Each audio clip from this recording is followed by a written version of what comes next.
दोस्तों नमस्कार। आज हम आपसे दो विषयों पर बात करेंगे। सबसे पहला ये कि जो परसों रात को गलवान घाटी में भारत और चीन के सैनिकों में टकराव हुआ, उसमें चीन के कितने सैनिक मारे गए हैं। इसके साथ साथ गलवान घाटी में हुए टकराव के बारे में हम आपको विस्तार से कई महत्वपूर्ण बातें बताएंगे।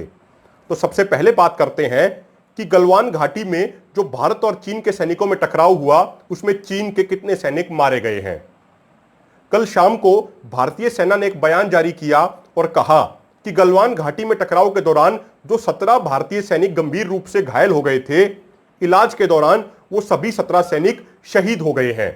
यानी कुल मिला के इस पूरे टकराव में भारत के 19 जवान और एक अफसर शहीद हुए हैं। उसके कुछ समय बाद समाचार एजेंसी ANI ने एक ट्वीट किया और कहा कि भारतीय सेना को इंटरसेप्ट्स के माध्यम से यह जानकारी मिली है कि इस पूरे टकराव में चीन के 43 सैनिक मारे गए हैं। उसके कुछ समय बाद अमेरिका की एक प्रतिष्ठित news agency US news and world report ने कहा कि अमेरिकन इंटेलिजेंस अधिकारियों के अनुसार गलवान घाटी में हुए टकराव के दौरान चीन के 35 सैनिक मारे गए हैं और उनमें चीन का एक सीनियर कमांडिंग अफसर भी शामिल है। उसी रिपोर्ट में अमेरिकन इंटेलिजेंस अधिकारियों ने यह भी कहा है कि चीन की सरकार चीन की जनता को यह नहीं बताएगी कि इस टकराव में चीन के कितने सैनिक मारे गए हैं, क्योंकि अगर चीन की जनता को यह मालूम चला कि इस पूरे टकराव में इतनी बड़ी तादाद में चीन के सैनिक मारे गए हैं, तो चीन की कम्युनिस्ट पार्टी के खिलाफ चीन में बहुत ज्यादा गुस्सा बढ़ जाएगा। इसी रिपोर्ट में अमेरिकन अधिकारियों ने यह भी कहा कि चीन की सरकार पूरी दुनिया को बताती है कि उसकी PLA बहुत मॉडर्न आर्मी है, लेकिन अगर पूरी दुनिया को यह मालूम चल गया कि इस टकराव में इतनी बड़ी तादाद में चीन के फौजी मारे गए हैं, तो चीनी सरकार के उन सभी दावों की पोल खुल जाएगी जिनमें वो PLA को बहुत मॉडर्न आर्मी बताते हैं। इसके अलावा चीन के ग्लोबल टाइम्स के इंग्लिश एडिशन के एडिटर इन चीफ हू जिजिन ने एक ट्वीट करके यह स्वीकार किया कि इस पूरे टकराव में चीन को भी काफी कैजुअलिटीज उठानी पड़ी हैं। इसके अलावा चाइना के एक चैनल CGTN के एक सीनियर प्रोड्यूसर शी शिवइन ने यह कहा कि इस पूरे टकराव में चीन को भी काफी नुकसान उठाना पड़ा है। यानी कुल मिला के अलग अलग सोर्सेज से यह बात प्रूव हो जाती है कि इस पूरे टकराव में चीन को काफी नुकसान उठाना पड़ा है और लगभग चीन के 40 सैनिक मारे गए हैं। परसों रात को गलवान घाटी में आखिर क्या हुआ था, इस विषय पे अब हम आपको कई महत्वपूर्ण बातें बताएंगे। 6 जून को भारतीय सेना के लेफ्टिनेंट जनरल और चीनी सेना के एक शीर्ष कमांडर के बीच डिसएंगेजमेंट को लेकर बातचीत हुई थी और उसी बातचीत में तय किया गया था कि दोनों देश अपनी अपनी सेनाओं को पीछे हटाएंगे। उसके बाद ब्रिगेडियर और कर्नल लेवल पर दोनों देशों के अधिकारियों के बीच कई बार बातचीत हुई थी। तो उन्हीं बातचीतों में तय किया गया था कि गलवान घाटी में पेट्रोलिंग पॉइंट 14 से चीन अपने सैनिकों को पीछे हटाएगा। कुछ रिपोर्ट्स के अनुसार चीन ने अपने सैनिक तो पीछे हटा लिए थे, लेकिन चीनी सेना ने अपने टेम्परेरी टेंट्स को वहीं पे रखा था। तो परसों रात को भारतीय सेना की 16 बिहार रेजिमेंट के कमांडिंग ऑफिसर कर्नल संतोष बाबू कुछ सैनिकों को लेकर पेट्रोलिंग पॉइंट 14 पर गए और वहां पे उन्होंने देखा कि चीनी सेना के टेंट अभी भी वहीं पर लगे हुए थे। तो उन्होंने चीनी सेना के टेंटों को उखाड़ दिया।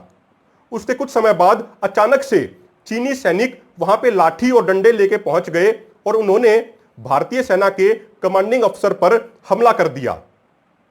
इस हमले में भारतीय सेना के कमांडिंग अफसर गंभीर रूप से घायल हो गए।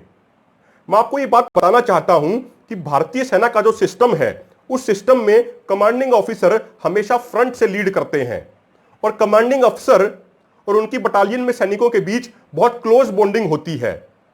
तो जब उस बटालियन के सैनिकों को यह पता चला कि उनके कमांडिंग अफसर पर चीन के सैनिकों ने हमला कर दिया है, तो उस बटालियन के सभी सैनिकों का खून खौल गया और एक मेजर लेवल के कंपनी कमांडर अफसर ने कुछ सैनिकों को लेकर वहां पर पहुंच गए और उन्होंने चीनी सैनिकों की जम के धुनाई की और चीनी सैनिकों को मुंहतोड़ जवाब दिया।